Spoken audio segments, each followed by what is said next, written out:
印度全国29个邦，至少有8个在大搞独立之风，其中闹得最激烈的就是旁遮普邦。他们崇信锡克教，与印度始终格格不入，难以共处。而一旦旁遮普邦成功分立，印度将会面临多大的损失呢？让人拭目以待。印度国情有多复杂？据精确统计，印度目前一共有100多个民族和1952种语言，曾分属南亚次大陆近600个土邦。即使在1947年完成独立分治，国内依然大小林立着20多个独立邦、700多个政党，全国14亿人口被7大互不相容的宗教所笼罩。主流印度教更是将民众从婆罗门到贱民依次划分为5等种姓。时至今日，依然有2亿民众在温饱线上挣扎。旁遮普邦位于印度西北部，西部与巴基斯坦旁遮普省紧密相邻，它距离我国西藏地区200公里，距离印度首都新德里160公里，总面积5万平方公里，人口1679万。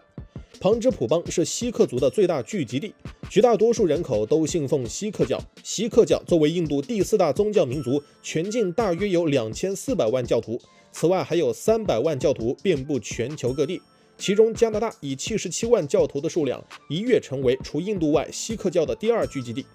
锡克族人喜欢披戴5颜6色的头巾，手腕装饰着闪闪发光的手镯，男性们统一留着浓密齐整的胡须，并且他们是一个十分勤奋团结的民族。在众志成城的带动下，旁遮普邦现在的农业工业发展势头强劲，其更是有着印度粮仓的美誉。15世纪的印度普遍信仰印度教和伊斯兰教。印度教倡导种姓制度，将人生下来就分为婆罗门、刹帝利、吠舍和首陀罗4等。底层人民受于种姓制度的压迫，自出生就挣扎于苦海之中。此时，来自旁遮普地区的锡克教创始人纳纳克上师提出了人人平等的口号，在印度底层人民中一呼百应，广为支持。旁遮普地区也就此成了锡克教中心。锡克教就这般流传下来，直到第6代上师高瞻远瞩上任后，号令教徒建立武装力量维护宗教。发展至第10代上师掌权期间，锡克教整体实力已经不容小觑。后来，锡克教与英国殖民者大战一场，但最终因寡不敌众，负于英军，最终面临被吞并的结局。但在英国殖民时期，锡克教人因骁勇善战，一直是英属印度军队的中流砥柱。时至今日，锡克教人依然是印度军队的精锐力量。英国殖民者退出南亚大陆后，印度和巴基斯坦开始分化而治。印度收纳印度教教徒，巴基斯坦收纳伊斯兰教教徒。由此，我们可以说，印度教才是维持印度稳定和平的最大因素。目前全国有10亿印度教教徒，当时锡克族面对2个归属选择，实则都不太满意。锡克教和印度教本身思想理念大相径庭，锡克教严禁吸烟酗酒，对于印度繁琐苛刻的教规制度也是嗤之以鼻。但当时印度为了拉拢锡克教，准确来说，为了争夺旁遮普邦的领土面积，允诺锡克族可以建立自治邦。锡克族首领听后欣然同意，最终以联邦的形式加入印度。谁知印度过河拆桥，翻脸不认账，在独立之后擅自取消了旁遮普邦的议会席位，同时还未经允许就将旁遮普邦银行2/3的储蓄调往外邦，这分明是不把旁遮普邦当自己人，双方矛盾就此埋下隐患。上世纪70年代，政府出军杀害5万多名锡克教徒，锡克教民族运动由此爆发。1984年6月，印度总理英迪拉·甘地武力镇压锡克教极端教徒，造成对方上百人阵亡。同时，锡克教的圣地金庙也在此次冲突中被摧毁殆尽。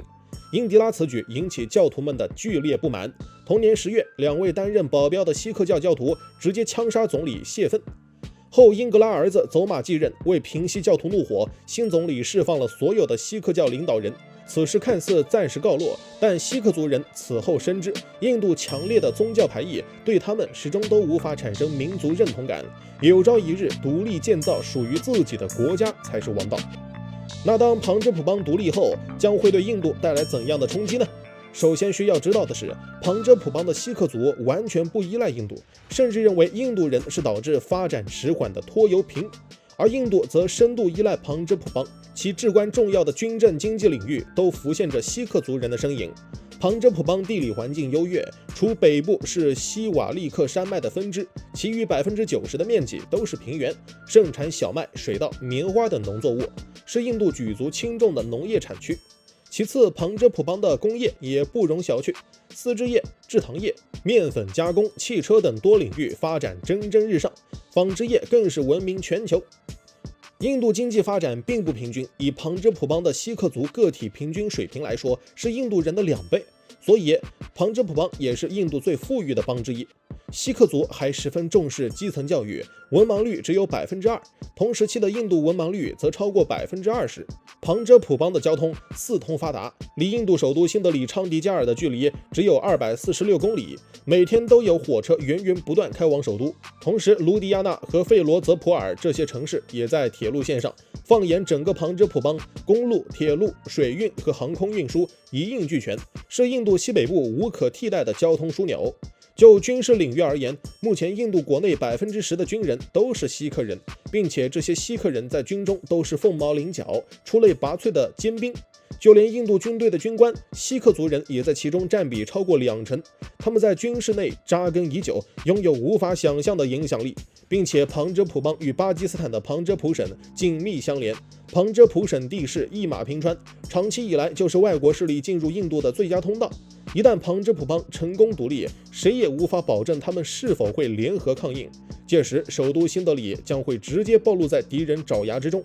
西北更是陷入失控，印度当然不想面对这种天子守国门的悲哀局面。最近，锡克教领导者尼贾尔在加拿大遭受枪杀。尼贾尔作为加拿大国籍人，他的死亡直接导致加拿大和印度的关系跌至冰点。加拿大怀疑此次刺杀是印度蓄意所为，而印度则认为这是污蔑陷害，双方一度闹到互驱外交官的地步，可谓令人啼笑皆非。除了旁遮普邦以外，还有阿萨姆、梅加拉亚、纳加兰、曼尼普尔、佐米拉姆、特里普拉这东北6邦正在闹独立。这6邦此前便是被印度通过武装胁迫强行并入国土，导致邦内独立之风盛行。印度与东北6邦本就仅靠一条20公里的西里古里走廊连接，对其掌控力可谓如履薄冰。一旦旁遮普邦成功独立，在东北6邦面前充当了模范，树立了榜样，这6个邦一定会不其后尘，揭竿而起。届时，印度将会面临无比棘手的局面。每天嗨科普，我是闪电哥，咱们下期见。